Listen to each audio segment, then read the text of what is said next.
간 섬유화 증상. 섬유증이 있는 사람들은 대부분 간 섬유화 증상을 자각하지 못하기 때문에 자신이 섬유증을 앓고 있다는 사실을 모릅니다. 그 이유는 섬유화가 뚜렷한 간 섬유화 증상을 거의 일으키지 않기 때문이죠. 하지만 간에서 섬유화가 진행되면 다음과 같은 문제가 발생할 수 있습니다. 혈액 정화, 에너지 저장, 감염 제거 등 간의 전반적인 기능 저하. 간의 재생 능력 감소. 간 내부의 혈류 제한. 사람들은 보통 섬유화가 간경변으로 진행될 때 간 섬유화 증상을 느끼기 시작합니다. 초기 간경변의 증상은 다양할 수 있지만 가장 흔한 징후는 다음과 같습니다.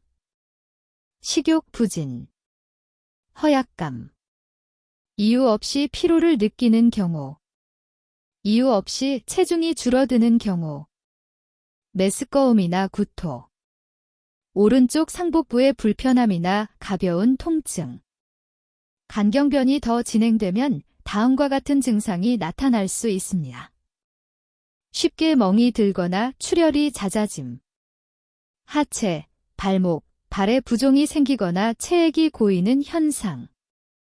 황달, 즉 피부와 눈이 노랗게 변함. 복수, 체액이 쌓여 복부가 팽창하는 것. 심한 가려움증. 약물에 대한 민감성 증가 및 부작용이 더 심하게 나타남. 기억력, 집중력 저하 또는 수면 문제 같은 인지 기능의 문제. 소변이 짙은 색으로 변함. 이러한 증상들은 간 기능이 심각하게 저하되었음을 의미할 수 있습니다.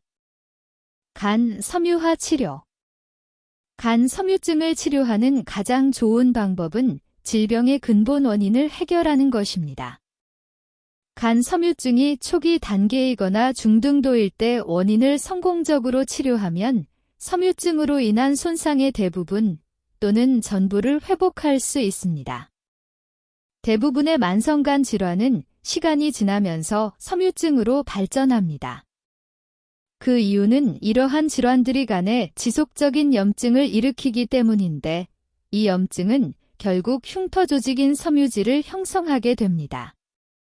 오른쪽을 가리키는 까만 삼각형 간 섬유증의 가장 흔한 원인은 다음과 같습니다.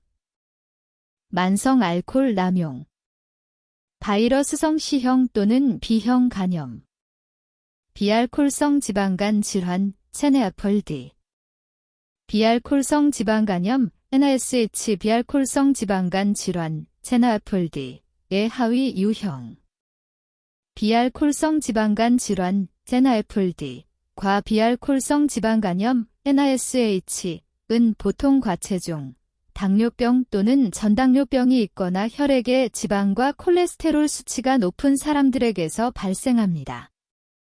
우리는 이러한 상태를 대사증후군이라고 부릅니다. 또한 간 섬유증의 다른 일반적인 원인으로는 다음이 있습니다. 헤모크로마토시스, 체내의 철분이 과도하게 축적되는 질환. 윌슨병, 구리가 체내에 축적되는 질환. 담관 폐쇄, 담즙이 배출되지 못하는 상태. 만성 신부전. 자가 면역성 간염.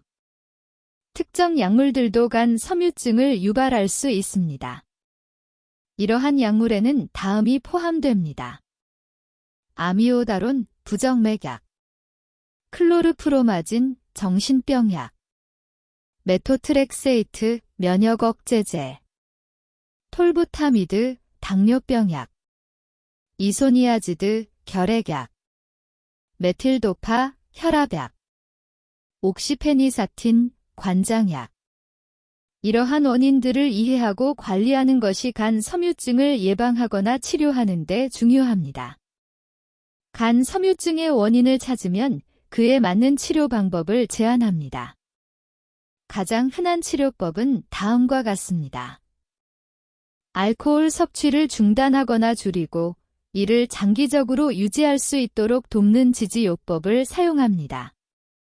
항바이러스 약물로 만성 바이러스성 간염을 치료합니다.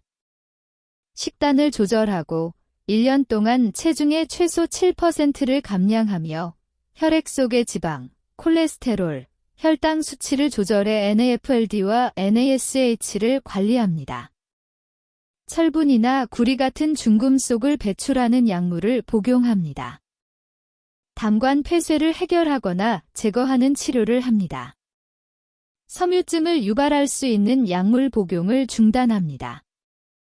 진행성 간 섬유증이나 간경변이 있는 경우에는 추가적인 치료가 필요하며 간 손상은 대부분 되돌릴 수 없습니다. 이때의 일반적인 치료 방법은 다음과 같습니다.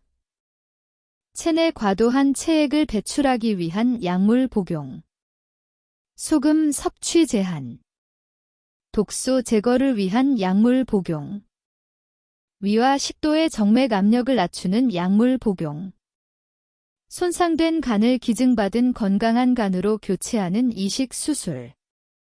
이러한 치료법들은 간의 상태와 질환의 진행 정도에 따라 결정됩니다.